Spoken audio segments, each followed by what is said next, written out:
In this video, we will show you how to replace your inner tie rod end on this 2009 Dodge Dakota. This will be located in the front of your vehicle. Let's get started. The first thing you need to do is safely raise and support the front of the vehicle so your wheel's off the ground. Once you've done that, continue on to removing all 5 of your 22mm lug nuts and then the wheel.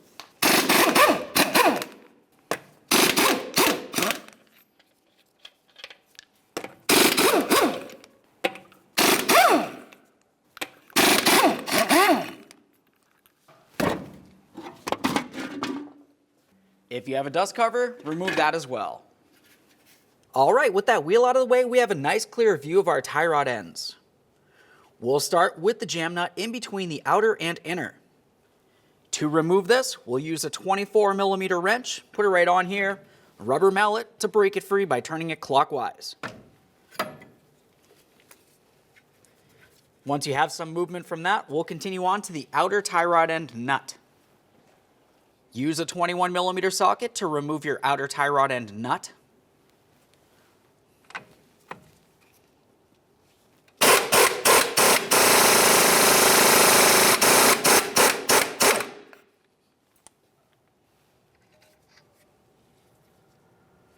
Take that nut, start it on a few good threads. Now we'll continue on with a hammer, and we're going to give this area a couple loving bonks to try to break the outer tie rod end free from the knuckle.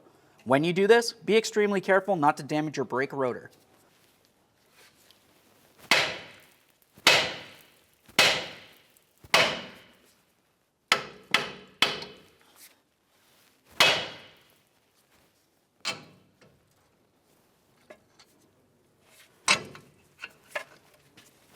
Now we can start unscrewing the outer tie rod end from the inner tie rod end.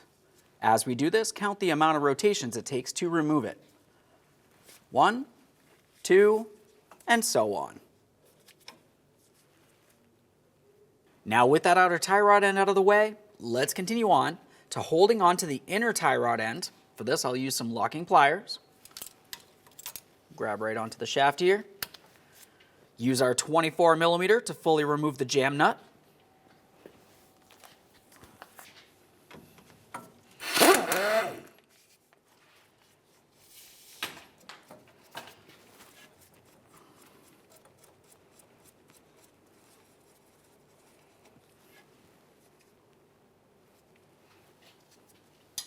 Remove our tool.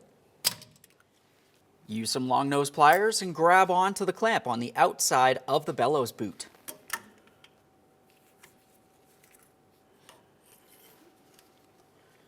Once you remove that, just give it a quick inspection. Make sure it is still reusable. If it looks like it's rotted or damaged, you can also use a wire tie to hold this in place once we're done. Now let's continue on by removing the clamp that holds the bellows boot to the power steering rack. We'll do that using a long pry bar. We'll come right in here and grab onto the ear of that clamp.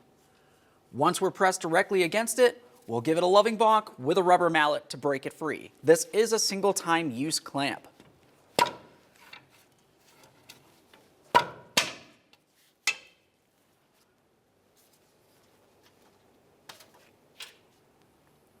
There's that. Grab onto that bellows boot, give it a little twist, and start pulling it off of the inner tie rod end.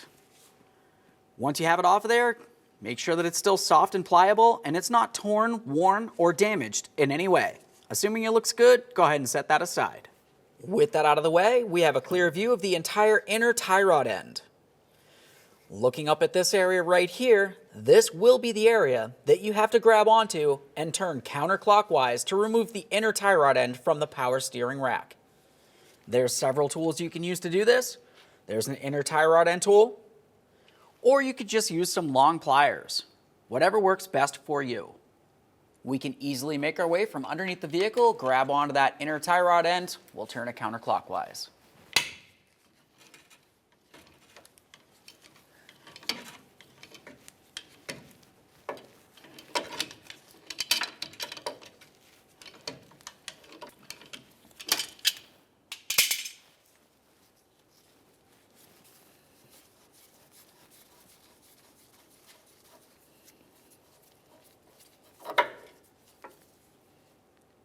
There it is, friends. With that out of there, we'll continue on to cleaning and inspecting the power steering rack. Make sure the threading in there is still in good condition and it's not worn or damaged in any way. Assuming that looks good, let's continue on with our installation of our brand new inner tie rod end. We'll remove the jam nut. Can set that aside. Install the inner tie rod end by hand. Make sure that you do not cross thread it into the power steering rack. There it is.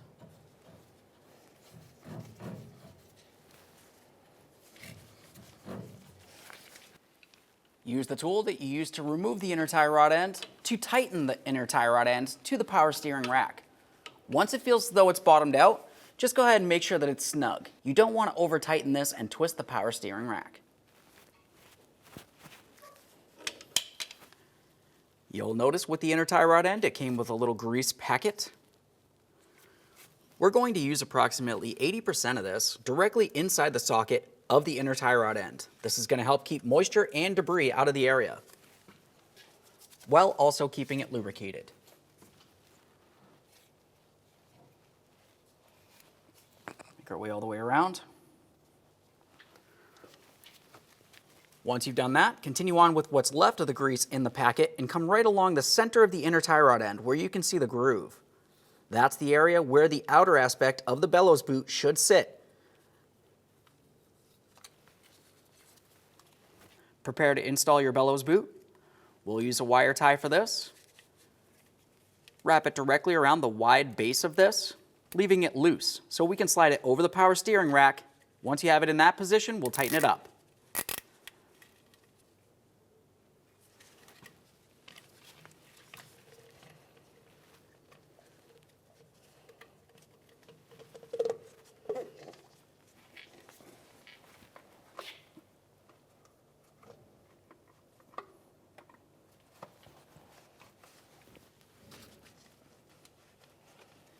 Make sure that the boot is seated all the way around before you continue tightening that. We'll make sure this is nice and tight. Trim off the excess. Now we can make our way to the outer aspect of the bellows boot, making sure that we bring it to the point of the notch in the inner tie rod end. Once we're in that proper positioning, we'll continue on with our locking clip. Go ahead and give that a squeeze, slide it into place.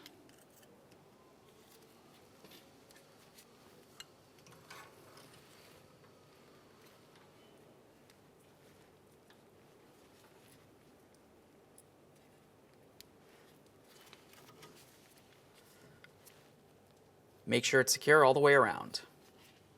Use some copper never sees on the threads, continue on to the jam nut.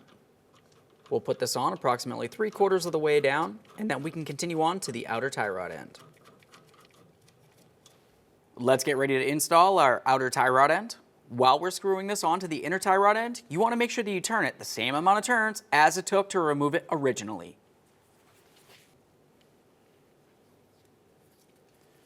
One, two, and so on.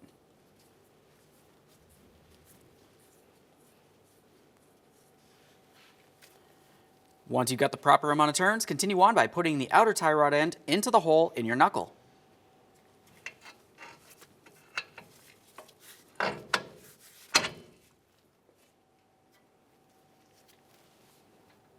Install your outer tie rod end nut.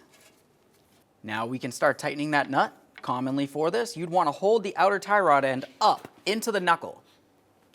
I'll use my pry bar to hold it up, snug the nut. Once it's snug, torque it to 80 foot-pounds.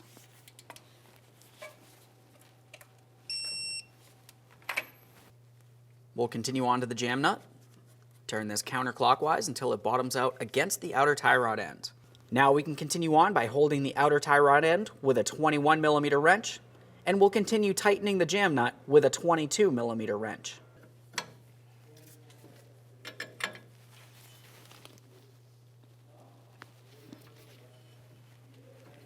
Let's get our wheel on here.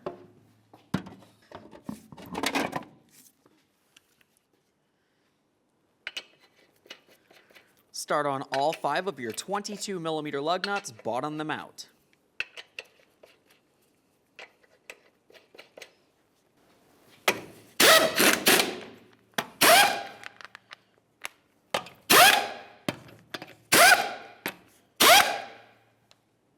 Once you have those snug, get the wheel safely back down on the ground. We'll continue on to torquing each of the lug nuts to 140 foot-pounds.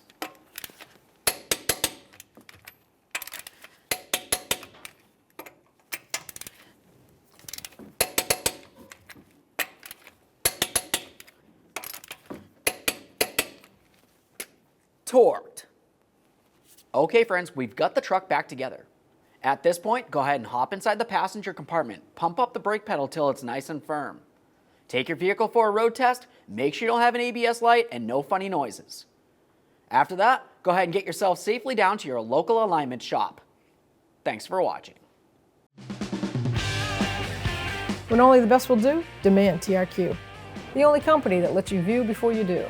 TRQ is committed to offering the highest quality aftermarket auto parts that are engineered for peace of mind. Thanks for using and viewing with TRQ.